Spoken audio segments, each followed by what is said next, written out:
বিয়ের আগে মেয়েরাও সবার কাছেই ভালো থাকে, মা বাবা, ভাই বোন, আত্মীয় স্বজন সবার চোখেই ভালো।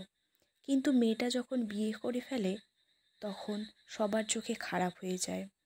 মেয়েটা কাউকে কিছু বোঝাতে পারে না, তার মনে কি চলে সেটা হয়তো কাউকে মুখ ফুটে বলতেও পারে না। একটা মেয়ে কী চায়? সে চায় পরিবারের সবাই যাতে একসাথে মিলেমিশে ভালো থাকে, সকলের মুখে যাতে হাসিটা থাকে। এই চিন্তাটা কিন্তু মেয়েটার মাথায় সব সময় চলতে থাকে, কিভাবে সংসারটাকে মানিয়ে গুছিয়ে ভালোভাবে টিকিয়ে রাখতে পারে।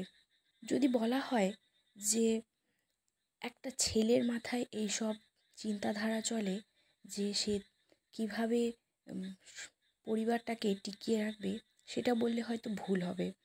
কারণ ঠিক ছেলেদের মতো মেয়েটাও ভাবে যে কী করে সবাইকে মানিয়ে গুছিয়ে নিয়ে সংসারে সুখ শান্তি আসতে পারে, সবার মুখে কিভাবে হাসি ফোটাতে পারে।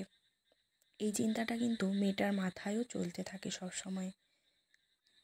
মেয়েদেরকে অনেক কিছুই সহ্য করতে হয়।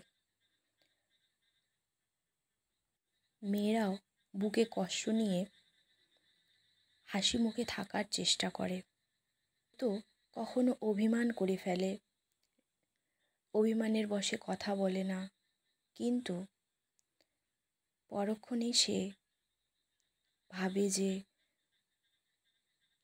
হয়তো আমার ভুল ছিল।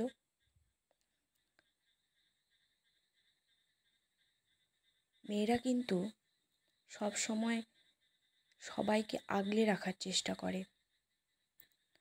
আমি জানি না যে মেয়েদের এই সব কথাগুলো কে বা কারা বুঝবে, কিন্তু যদি দেখা যায়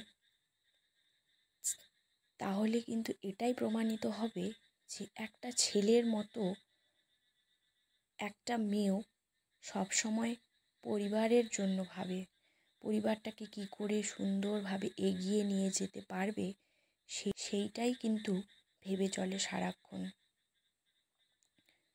ছেলেরা তো অবশ্যই ভাবে, ছেলেদের অনেক বোঝা, কিন্তু তার মধ্যেও একটা মেয়েও সংসারের জন্য অনেক কিছুই ভাবে, পরিবারের জন্য ভাবে, সবাইকে হাসি খুশি রাখার চেষ্টা করে। সেও একটা নতুন পরিবেশে নিজেকে মানিয়ে নেওয়ার চেষ্টা করে। হয়তো কখনো অনেক কিছুই মুখ বুজে সহ্য করে নিতে পারবে, বা মুখ বুজে সহ্য করে নেবে শুধুমাত্র সবার মুখে হাসিটা দেখার জন্য। সে কিন্তু সবার মুখে হাসিটাই দেখতে চায়। এটাই বাস্তব, প্রকৃত বাস্তব।